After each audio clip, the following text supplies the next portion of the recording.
Se você está escolhendo não falar sobre política, isso também é político, tá? Olá, terráqueos! Hoje o Jones Manuel vai contar pra gente sobre as mentiras que estão sendo ditas sobre o golpe de 2022. Vamos entender melhor essa história? Mas antes, já deixa o seu like, se inscreve no canal se você ainda não é inscrito e ativa o sininho pra não perder nenhuma notificação. Bora lá! Camaradas, note, tá rolando muito uma mentira, uma análise tosca de que o golpe de Estado de 2022 não aconteceu porque a maioria do alto comando das Forças Armadas não aderiu, e a partir disso se lê a maioria desse alto comando como legalista, né, como não golpista, inclusive colocando um sujeito como o Freire Gomes, bota a foto dele aí, Maxwell, como se fosse uma espécie de herói de preservação da democracia, né, contra o golpismo. E aí há toda uma narrativa da mídia burguesa, uma mentira ideológica, tosca, inclusive reproduzida por setores do governo Lula, como o ministro da Defesa, José Múcio, de que as ações golpistas foram meras ações de indivíduos, de CPFs, e não tem nada a ver com as Forças Armadas. Esse discurso responde a uma tendência de longo prazo. Durante o governo Bolsonaro, um bocado de figura do mal chamado campo progressista jurava que as Forças Armadas eram democráticas, legalistas, não tinham nada a ver com o genocídio praticado durante a pandemia e tudo era culpa individualmente do Bolsonaro. É claro, gente, que o Bolsonaro tem responsabilidades criminais variadas e precisa ser preso para ontem. Dito isto, a gente não pode apontar a culpa do Bolsonaro para tirar de perspectiva o problema do partido fardado, né? E aí, veja, essa leitura de que o alto comando das Forças Armadas impediu o golpe, ela parte, além de um discurso interessado para preservar o poder governamental do partido fardado, ela parte de uma premissa de um erro teórico, que é um erro teórico na forma de conceber um golpe de Estado, perfeito? E aí eu vou tentar explicar isso aqui para vocês. Antes disso, eu quero fazer um registro pessoal, que é basicamente o que eu falo no prefácio do livro Aproximações Sucessivas, lançado pela editora Baioneta, do Pedro Maren. Bota aí na tela, Maxwell, por favor, que eu tive a honra de fazer o prefácio. Nesse prefácio, eu conto como eu não entendia absolutamente nada de questão militar e que, desde o começo da minha militância, mais de 10 anos atrás, até basicamente 2019, 2020, eu nunca tinha sido estimulado a estudar, a entender a questão militar. De tal sorte que a reflexão que eu faço é que essa minha ignorância sobre a questão militar não era ignorância só minha, né? Sem negar a minha responsabilidade individual nisso, eu faço um diagnóstico da cultura política das esquerdas brasileiras, inclusive do campo político que se entende como revolucionário, que não estuda a questão militar, que não estuda do ponto de vista teórico, do ponto de vista histórico, e em alguns aspectos, inclusive do ponto de vista prático, o papel da questão militar na dominação de classes no Brasil, na história brasileira e na própria estratégia da Revolução Brasileira. Esse não estudo cria vários problemas, né? Um primeiro problema bem óbvio é entender que o golpe empresarial militar de 64 e a ditadura, por exemplo, foi o tipo de intervenção militar típica na história brasileira. Quando o golpe de 64 foi uma intervenção atípica. Quando você não entende isso, fica muito difícil entender por que, por exemplo, o Jango não decidiu pela resistência e achava que os militares iam dar um golpe e rapidamente ia ter um gabinete civil, ia ter uma transição e já voltaria a ter eleições no Brasil.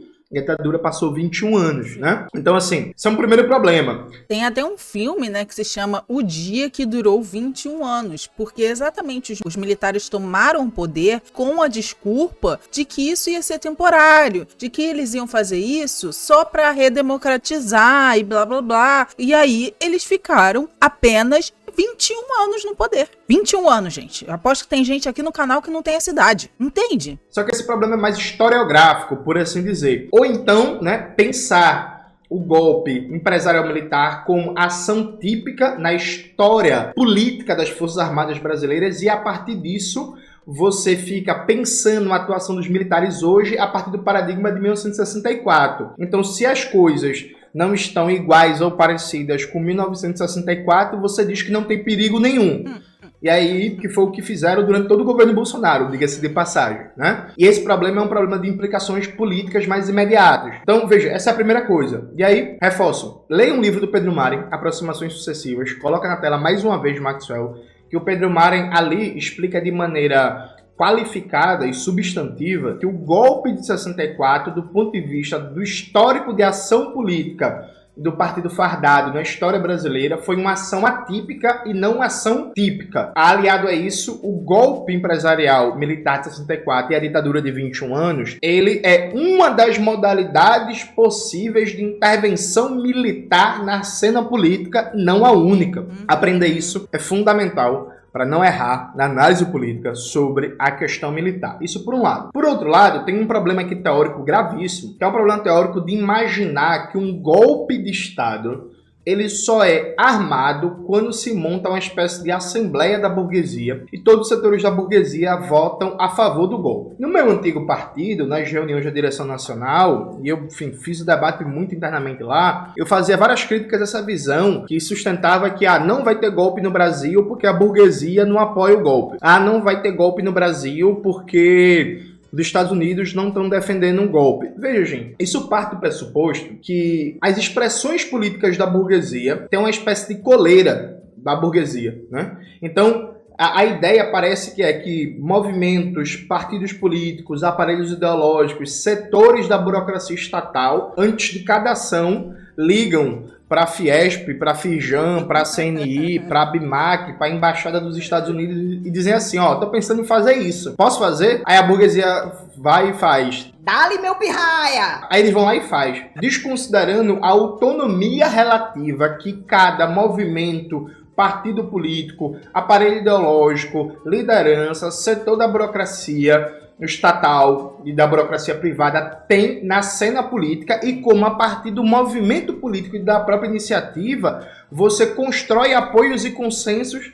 nos diversos setores da burguesia e das camadas médias e até da classe trabalhadora, de tal sorte que a política não é uma espécie de transmissão automática, não é como se existisse um clubinho secreto de burgueses em que eles sentam, votam. Vai ter golpe? Opa, a maioria apoia, então vai ter golpe. E a maioria não apoia, não vai ter golpe, percebe? Isso não é assim, isso não funcionou assim, não funcionou assim. E essa visão equivocada, além de me parecer assim, fruto de uma falta de uma teoria mais refinada da relação entre classes sociais, frações de classes e seus representantes políticos, ela parte de uma certa leitura teleológica que não entende o fator iniciativa, o fator indecisão e o fator resposta no sucesso ou não de um golpe de Estado, de tal forma que ela pega a história, o que aconteceu, aconteceu porque tinha que acontecer, o que não aconteceu, não aconteceu porque não tinha que acontecer, desconsiderando as lutas, conflitos, atores políticos em cena. O que é que significa de maneira bem didática, explicando para vocês, a partir de 2 exemplos históricos básicos. Vamos lá. Como vocês sabem, né, o presidente Jânio Quadros renunciou à presidência do Brasil. Quando o Jânio Quadros renunciou, em 61, o João Goulart estava numa viagem diplomática internacional na China. Os 3 ministros militares do Exército, Marinha e Aeronáutica proibiram a posse do João Goulart, afirmaram que se ele voltasse ao Brasil, o avião dele seria abatido. Montaram uma junta militar e iriam formar um novo governo militar. Veja, hoje a gente olha para esse processo, tende a olhar para ele como foi meio improvisado, foi meio bagunçado, não tinha um devido planejamento. Especialmente como teve um golpe vitorioso de 64, a gente tende a olhar para o golpe de 61 como se fosse um golpe sem planejamento. E aí, depois da derrota do golpe de 61, aí fortalece o trabalho do IPES, do IBAD, a ação da Igreja Católica, dos monopólios de mídia, para criar uma base social mais sólida para o golpe. Mas veja, essa é uma análise teleológica, né? Uma análise formalista, pegando o processo depois que aconteceu e desconsiderando o seguinte. Veja, Jango estava fora do país. Aí o presidente renuncia, né? O vice está fora do país. Os ministros militares dizem assim, vamos formar um governo militar agora e o presidente eleito vai poder voltar para o país não, senão o avião dele vai ser derrubado ou ele vai ser morto. O golpe foi dado, gente. Presta atenção. O golpe foi dado e foi vitorioso. O golpe foi vitorioso. Então, essa é a primeira coisa. Quando a gente olha para a história brasileira, o golpe foi vitorioso. E por que o golpe foi vitorioso? Iniciativa. Simplesmente. O presidente renuncia, o vice está fora do Brasil, os militares tomam a frente e dizem assim, o governo é nosso, e se o presidente voltar, ele vai ser morto. Acabou. Sabe o que aconteceu de imediato? Ficou aquele clima de suspeição na nação. Ficou aquela coisa, tipo assim, agora, não sei o que, governo militar, pronto, pronto. Aí o Leonel Brizola, lá no Rio Grande do Sul, monta a campanha da legalidade, era governador do estado, começa a fazer um trabalho político e ideológico contra o golpe, com a participação muito importante dos comunistas na época organizados no PCB, consegue o apoio do Terceiro Exército, e aí o general Machado Lopes do Terceiro Exército relutou em apoiar o Brizola, então não foi um negócio automático, foi política, conseguiu o apoio do Terceiro Exército, conseguiu que o Palácio do Piratini não fosse bombardeado, armou o povo, depois conseguiu a adesão do governador Mauro Borges, governador de Goiás. Aí começaram a se levantar comitês, sindicatos, passeatas em defesa da legalidade e tal. E o Brizola ameaçou pegar mais de 120 mil homens armados marchando do Rio Grande do Sul até Brasília para depor os deputados golpistas e a junta militar. O moleque é brabo mesmo, né? Pô, fez tudo isso, mano. É muito brabo, vai se fuder. Aí, neste contexto, é que surge a proposta do acordo do parlamentarismo para Jango assumir isso aqui com menos poderes. Veja, gente, o golpe deu certo, houve um governo militar e aí teve uma resposta ao golpe. Essa resposta ao golpe foi que derrotou o golpe. Aí hoje, como o golpe foi derrotado, a gente vê o golpe como despreparado, como improvisado e por aí vai e tal e tal. Mas se o golpe não tivesse dado errado. Se, por exemplo, os militares que, no momento que anunciaram que o Jango não podia entrar no Brasil, se eles estivessem já preparados para a prisão do Brizola e o Brizola tivesse sido preso, talvez não tivesse acontecido a campanha da legalidade e acabou, percebe? Então, assim, claramente não tinha um consenso prévio, uma articulação com a burguesia e tal para dar o golpe, não. O golpe é iniciativa. Golpe é oportunidade, golpe é movimento, né? Se você tem um movimento de força e você não tem uma resposta, pode ser que aquele golpe que parece improvisado, parece com baixo planejamento, ele dê certo simplesmente porque as forças antigolpistas estiveram numa posição de inércia. Aí a gente vai para 64. Muita gente destaca, e com razão, a preparação que foi feita para o golpe, o papel do IPES, do IBAD, do Lincoln Gordon, né, do embaixador dos Estados Unidos aqui no Brasil, sim, da Igreja Católica, do Grupo Globo, etc, etc. Dito isto, a gente olha isso como uma espécie de uma preparação perfeita, né? O papel do Cabo Anselmo, o papel da CIA para estimular a rebelião na baixa oficialidade das Forças Armadas e a partir daí conquistar cada vez mais generais para o golpe de Estado e por aí vai. Hoje a gente olha isso como uma preparação quase que perfeita, e essa preparação está muito bem descrita no livro do René Armand Dreyfus, 1964, a conquista do Estado, mas veja, a gente tem que olhar ela como perfeita porque ela deu certo, mas ela tem vários furos. Assim, primeiro furo óbvio, toda campanha de sabotagem, de denúncia, de conspiração contra o governo Goulart não reduziu a popularidade do João Goulart. Primeira coisa, na boca de ser derrubado, o João Goulart era aprovado por mais de 60% do povo brasileiro e que, tendencialmente, na eleição de 65, seria de novo uma vitória de um candidato progressista nacionalista. Ou um candidato mais ao centro, como Juscelino Kubitschek, ou então Miguel Arraes, um Brizola e por aí vai. Então, assim, o primeiro ponto. É claro que teria uma campanha eleitoral, disputa, tava ali o Magalhães Pinto, tava ali o Carlos Lacerda, mas assim, as pesquisas indicavam uma força gigantesca, né, de aprovação de governo, capacidade de mobilização de rua, de popularidade. Então, a primeira coisa. Segunda coisa, o golpe de 64 começou com improviso, com Hamilton Mourão Filho, marchando de Juiz de Fora até o Rio de Janeiro, e que bastava o João Goulart dar uma ligação, ele tinha várias unidades fiéis disponíveis para dar, como diria o Brizola, né, que na época, o Brizola não, o Darcy Ribeiro, que na época era ministro da Casa Civil, dar uma lambida de metralhadora.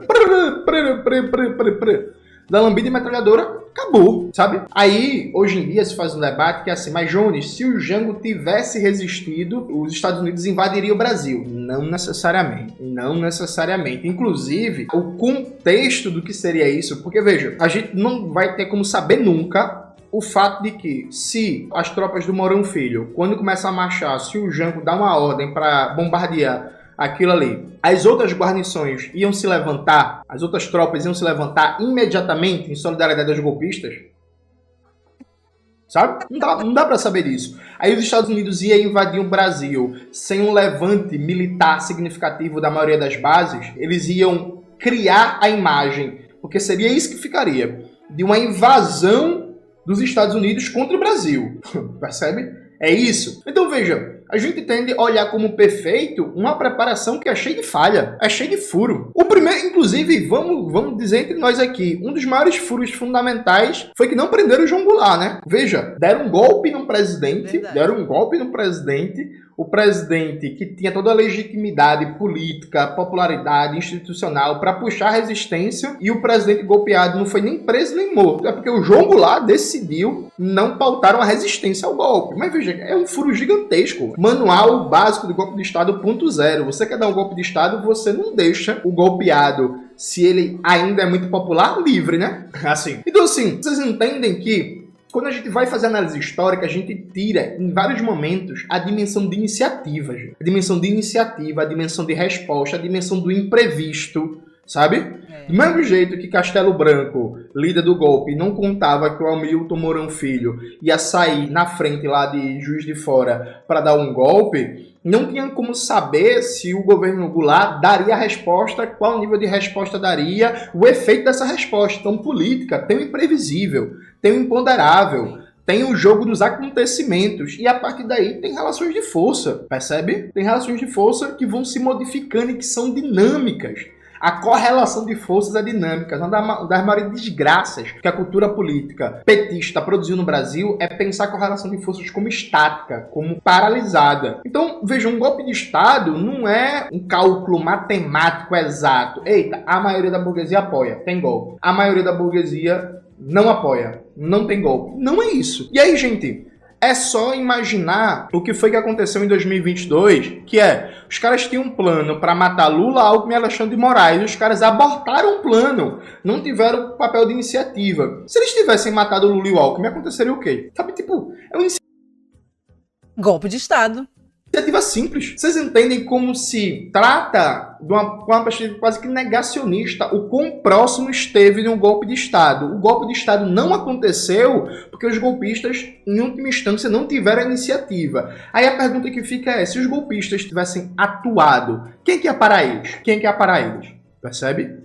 Então, criar esse mito de que as Forças Armadas são, em sua maioria, legalistas, e a prova disso é que não teve o golpe, é não encarar a seriedade do que a gente viveu durante o governo Bolsonaro no ano 2022. Fora, né, que os acampamentos estavam sendo do lado dos quartéis, sabe? Então, assim, os militares estavam cientes do que estava acontecendo, estavam cuidando ali para tudo acontecer. Acontece que existe o fator inesperado. Existem coisas que acontecem e que a gente não pode prever que vão acontecer. Então tinha investimento, até tinha algum tipo de planejamento, porém, entretanto, contudo, todavia, a gente nunca vai poder prever as condições que vão ter favoráveis a que aquilo aconteça naquele momento. E aí depois, a gente agora no futuro, vendo o passado e vendo tudo que eles tinham planejado, entre aspas, a gente acaba imaginando que foi tudo planejado desde o início, que tinha toda uma... Só que...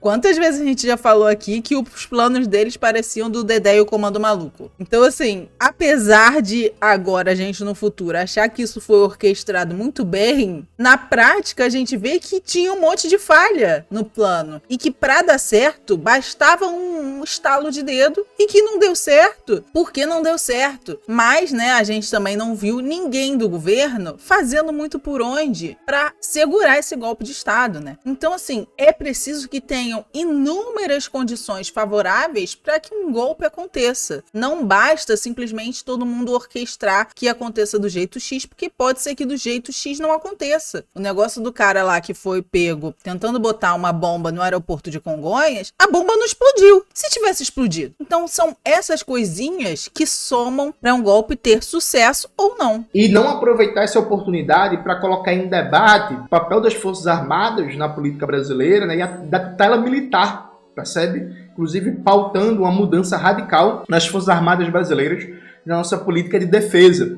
E aí, veja, Para mim, o Pedro Maren, como sempre, ele sintetiza muito bem essas questões e como é fácil refutar esse mito das Forças Armadas legalistas que salvaram o Brasil. Vamos abrir um texto aqui do Pedro Maren e vamos ver o que é que ele diz. Muito importante. Já deixei o texto engatilhado na parte que eu vou ler, para a gente ver aqui o que é que o Pedro fala. Vamos lá, começando aqui, gente. Na explicação sobre por que o golpe não triunfou, tem se apresentado a recusa por parte do alto comando, especialmente do então comandante do Exército, Freire Gomes, a embarcar na conspiração. Assim, um golpe gestado nas entranhas das Forças Armadas, mas por militares individuais, teria sido impedido pelas Forças Armadas como organização. Há uma lacuna na tese para explicar. Primeiro, porque o relatório da PF demonstra, como já era óbvio, que havia um contato operacional entre os fardados e os acampamentos golpistas nos quartéis de todo o Brasil. Aí o que eu acabei de falar. E, como temos insistido aqui, as Forças Armadas em conjunto, Exército, Marinha e Aeronáutica, trabalharam ativamente para manter de pé os acampamentos, um dos elementos da trama golpista, inclusive emitindo nota conjunta em sua defesa. Nota esta assinada pelos comandantes do Exército,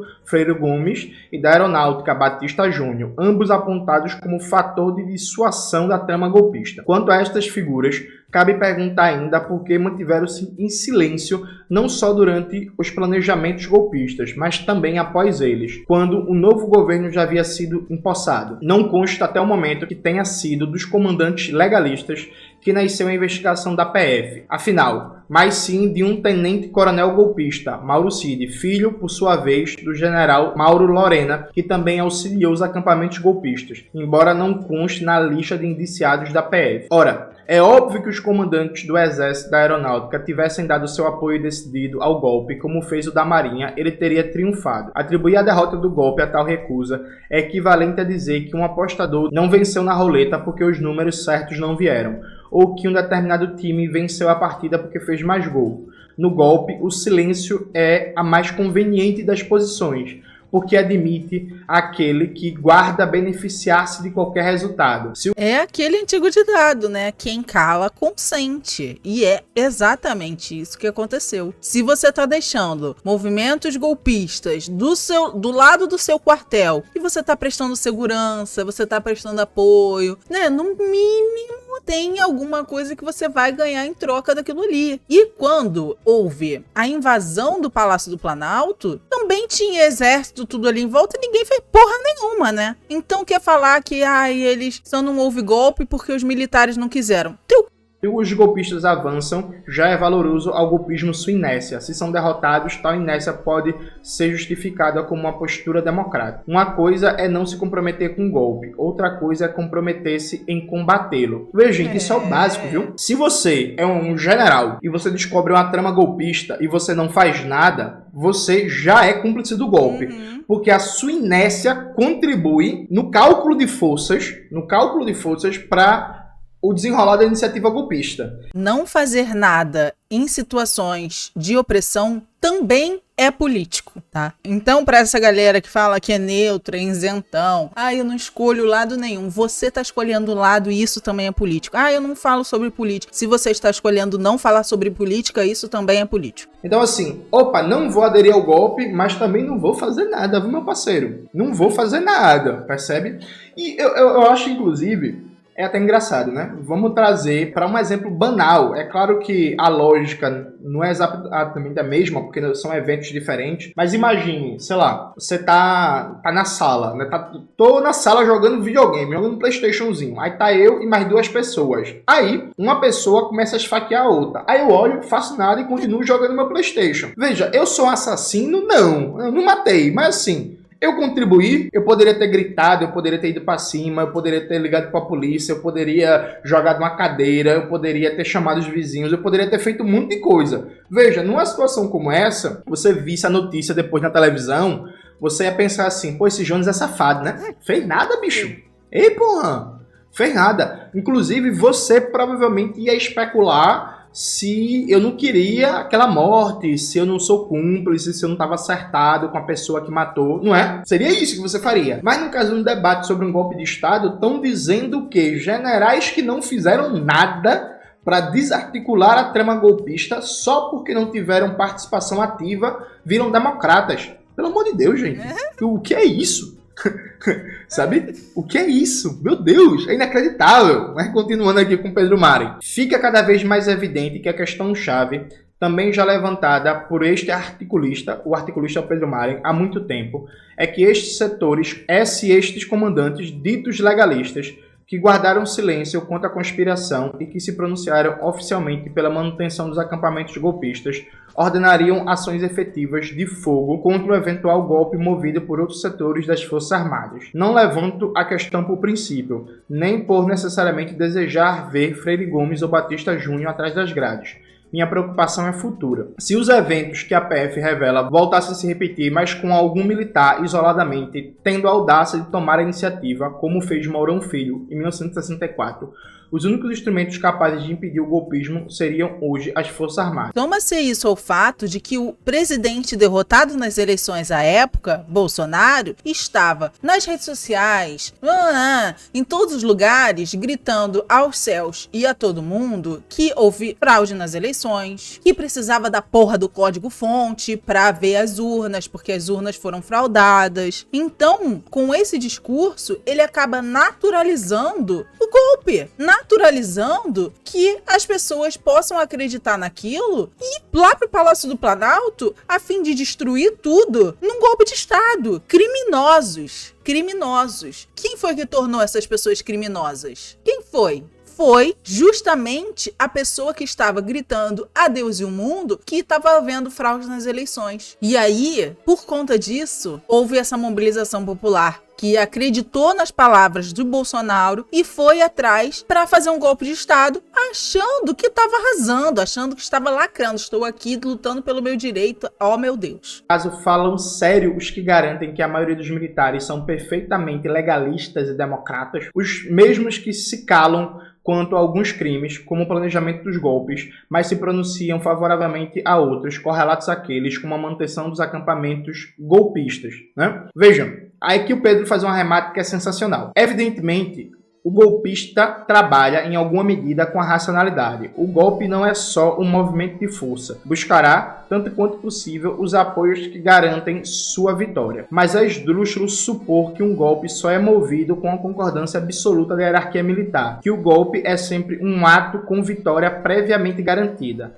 É pensar o golpe, por excelência, a quebra da normalidade a partir da lógica da normalidade. O golpe não é só um movimento de força, mas é fundamentalmente um movimento de força. À medida que a força se move, a racionalidade habitual da política se altera. E aí, veja, gente, inclusive, nesse raciocínio, se desconsidera a preparação política para o golpe. Veja, aí, ó, ele vai falar exatamente isso que eu acabei de falar, quer ver? Desconsidera o papel das Forças Armadas em questionar a legalidade do pleito eleitoral, a legitimidade das urnas, a lisura das urnas, estimular os acampamentos golpistas, se desconsidera toda a política para o golpe, tá ligado? Então, assim, é como se o fato de, por exemplo, as Forças Armadas terem participado da ideologia de que as eleições no Brasil são falseadas, porque se o Lula ganhar é porque a eleição foi roubada, é como se isso não tivesse relação com o planejamento do golpe. Então você desconsidera a política do golpe com a preparação técnica para o golpe. É inacreditável. É como se o golpe fosse só uma dimensão técnica e não tivesse linha política. Aí, de novo, é ignorar a história brasileira, né? É ignorar, por exemplo, um dos motivos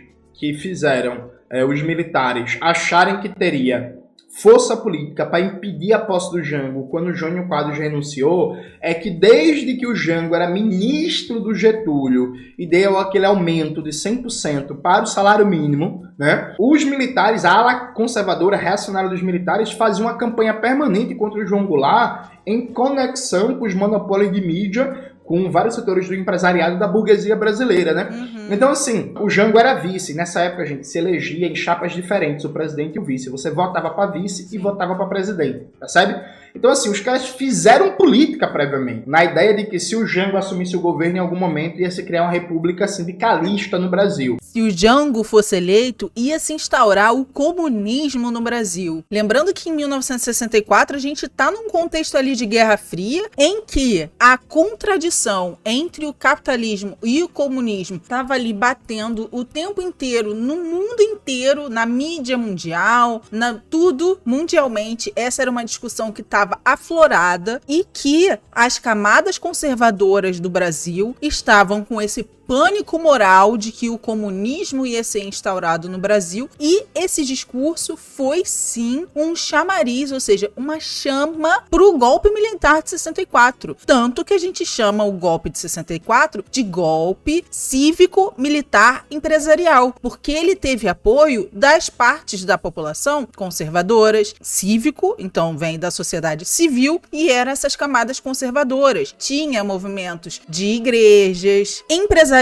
porque também tinha apoio de empresários, de grandes empresas, né, que financiaram também o golpe, assim como fizeram em 2022, e militar, porque foram os militares que também, né, contribuiriam para a situação, porque eles têm armas, eles têm poder na mão para fazer isso. Então, quando a gente pensa nessas coisas, a gente não pode esquecer o contexto histórico mundial que estava acontecendo também nesse momento e que contribui diretamente para as situações que ocorreram aqui no Brasil. Você separa a política do golpe da preparação técnica para o golpe. Aí o Luiz Roberto Barroso, que é um liberalzinho de quinta categoria, falou que não se trata aqui de política, não. Hoje não, Abim. Hoje não. Em relação ao golpe, se trata de Código Penal, despolitizando o que é um movimento golpista.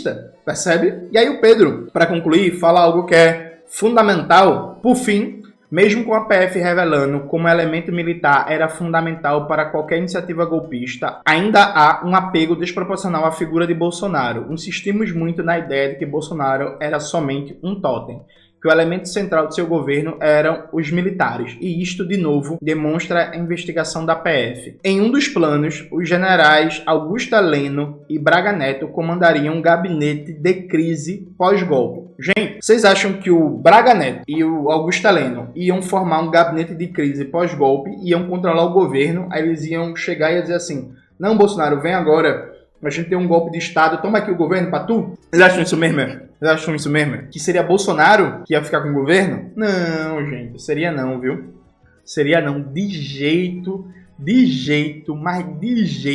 nenhum, sabe? Então veja, eu acho que a gente precisa ter responsabilidade com isso. E aí, gente, veja, ó, volta e meia aparece alguma falsa polêmica no Twitter acusando a esquerda revolucionária de militarismo. Evidentemente que esse negócio de ficar nas redes sociais babando pro tanque, babando pro míssil, achando lindo o desfile militar da antiga União Soviética, da Coreia do Norte, é coisa de tabacudo donzelo. Dito isto, todo mundo precisa entender, teoricamente, da questão militar para não cometer erros de análise e erros de linha política, veja. Tinha uma pessoa careca antigamente que dizia que não somos nós que gostamos de guerra, a gente abomina a guerra. Quem gosta de guerra são os imperialistas. A gente se utiliza da guerra, né, porque é um meio necessário nesse caso. Mas a gente abomina a guerra, qualquer tipo de guerra. Imaginar que um golpe de Estado é dado porque existe uma espécie de votação prévia com a maioria da burguesia ou uma espécie de contagem de garrafinha. Eita, a maioria dos comandantes das Forças Armadas é a favor do golpe, então vai ter golpe. É um delírio, viu, gente? É um delírio. É uma desinformação. É uma cloroquinada de teoria política. É um terraplanismo de teoria militar, sabe? E aí, veja, não saber das coisas não é um problema, né? Eu, como disse pra vocês, até 2019, 2020, eu não entendia porra nenhuma de questão militar. Eu fui estudar, né? Eu fui aprender, eu tive a oportunidade de conviver com pessoas que estudam muito tema, como o Pedro Maren, como o Euclides Vasconcelos e tal. Então, assim, peguem um livro do Pedro Maren, o Aproximações Sucessivas, bota aí na tela, Maxwell, mais uma vez, por favor.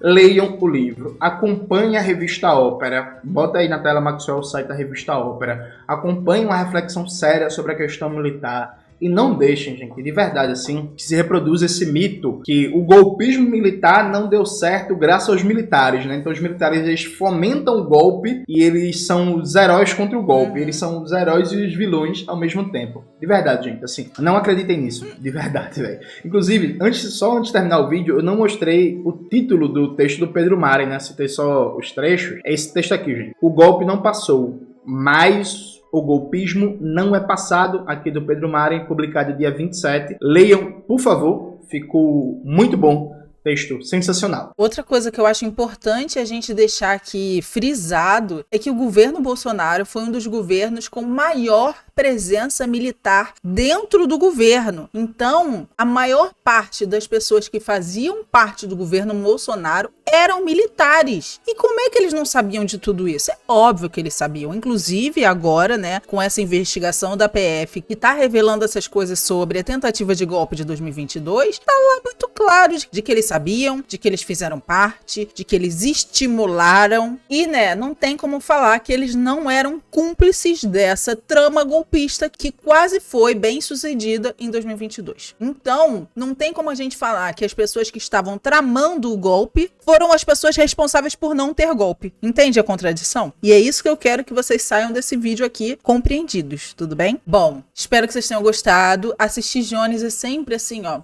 uma coisa maravilhosa, sempre saio absurdamente mais conhecedora de coisas. E como o Jones disse, o problema não é você não saber das coisas, e sim você sair por aí falando sobre coisas que você não sabe. Por isso eu vou deixar todas as fontes que eu achar sobre esse tema aqui na descrição, assim como eu faço em todos os vídeos, tá? Então procurem, leiam, na medida do possível, obviamente. E é isso, já deixa o like, se inscreve no canal, ativa o sininho e compartilha esse vídeo com alguém que vive defendendo o militar por aí. É isso. Beijos, até o próximo.